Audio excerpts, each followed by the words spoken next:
President Cyril Ramaphosa says those that are responsible for wrongdoing must be prosecuted. The president says he signed a proclamation for the SIU to investigate all allegations relating to the misuse of COVID-19 funds across every government department at every level.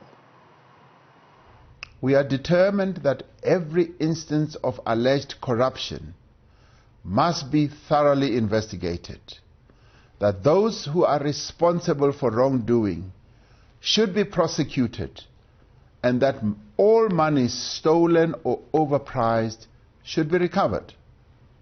In order to speed up and strengthen the process of dealing with corruption, I have today signed a proclamation authorizing the Special Investigating Unit, the SIU, to immediately investigate any unlawful or improper conduct in the procurement of any goods, any works and services during or related to the national state of disaster in any state institution.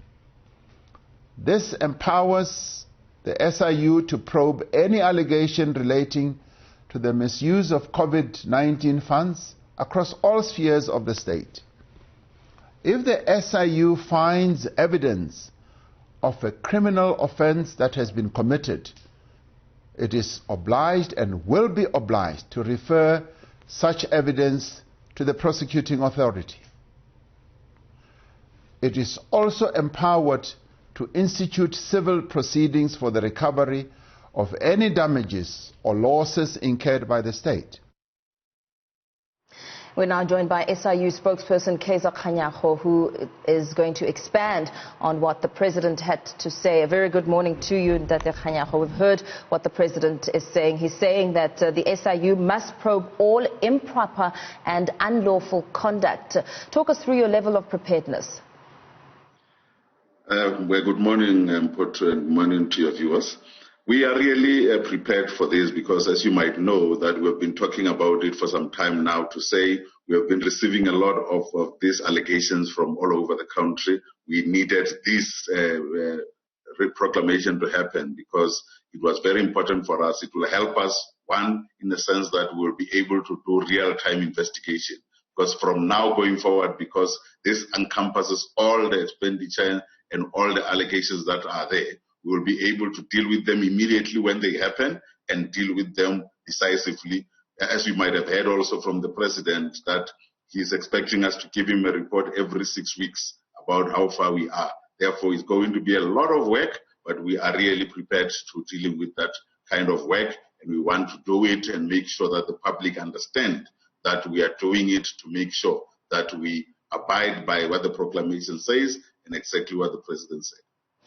And in terms of the scope of your work, surely you'll be informed by the Gazette, which speaks about how the probe must cover the procurement of or contracting for goods, works and services. Just take us through your process in terms of covering the scope of the elements that come with this matter.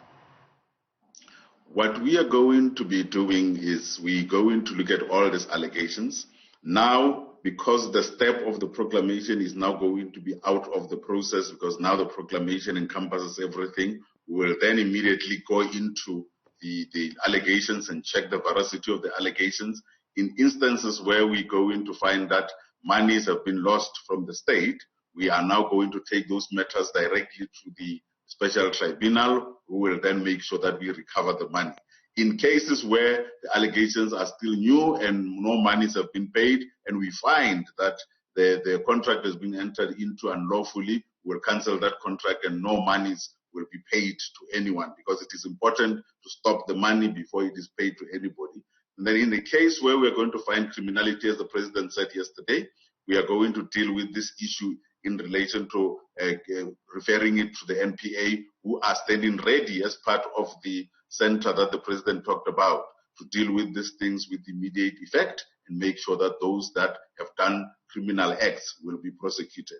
And then the last part will be the issue of, in case where people need to be disciplined, we will then deal with the people that are concerned in terms of the institution that will have been investigating to discipline those people with immediate effect. It must be noted that as of last night, We have talked to all our regional heads. We've made sure that they are ready and they can this morning go and deal with the allegations that are before them in each and every province that have put allegations through. In terms of the numbers, what are we looking at? The number of cases that will fall under your investigation. We know that there's also a collaborative effort with the centre being established to also comprise of the Hawks and the Crime Intelligence, as well as the SAPS, the Financial Intelligence Crime Centre, as well as the Independent Police Investigating Directorate. They're speaking about 36 cases here that have been investigated and now at different stages. Where do you fall into the picture, and what scope of the work will you be covering there? Unfortunately, this proclamation is wide, and because of the fact that it is wide, it is not only dealing with what has happened before, it even deals with what is happening as we speak. Therefore, we are opening it up for people to bring the allegations forward to us and make sure that we get it, because it might be even bigger than we even anticipated, because as you have heard the President say, we must investigate each and every maladministration that might have happened in all the institutions of state, which means we are dealing with municipalities, we are dealing with provincial governments, the departments, we are dealing with national government departments, we are dealing with state-owned institutions. Therefore, it's going to be a big job. We cannot quantify it at the moment and say this is how many cases we're going to be dealing with. Now, we've also just yesterday learned of the report and the findings from the KwaZulu-Natal Department, where the abuse of COVID-19 procurement provisions were revealed there. How are you going to get yourself in that scenario and do some work there? Yes, in every, because now we've got this proclamation, each and every issue that deals with COVID-19 procurement will be looked into. And in cases where there's already been investigations uncovering certain things, we will then look at what the state has suffered and take that portion directly to the special tribunal to make sure that we then recover the monies from the people that would have taken it from the public of South Africa unlawfully. And before we let you go, is this a case where we will now begin to see people being held accountable and actually arrested for this abuse of funds? I mean, the findings uncovered in KZN reveal at least 29.4 million rand in questionable payments there. That's a significant amount of money. No, definitely. That's why we have a three-pronged approach. The prosecution will happen. It will be dealt with by the NPA. But from our side, that which we have got control of is making sure that we recover the money that was taken. Because arresting people alone is one thing, but we still have to get the monies that have been used wrongfully by the people. Therefore, we will deal with that ourselves as the SIU. We will refer all of those that needs people to be arrested and prosecuted to the Hawks and to the NPA, especially now with the center being in operation to make sure that we speed up all the activities that happens around this issue. The President was indicating very clearly that he is worried about what has happened, and we will make sure that we abide by what he said and make sure that we deal with the issues as per the proclamation number 23 of 2020. Thank you so much for your time. SIU spokesperson Kaizer Kganyago, they're expanding on the President's call last night.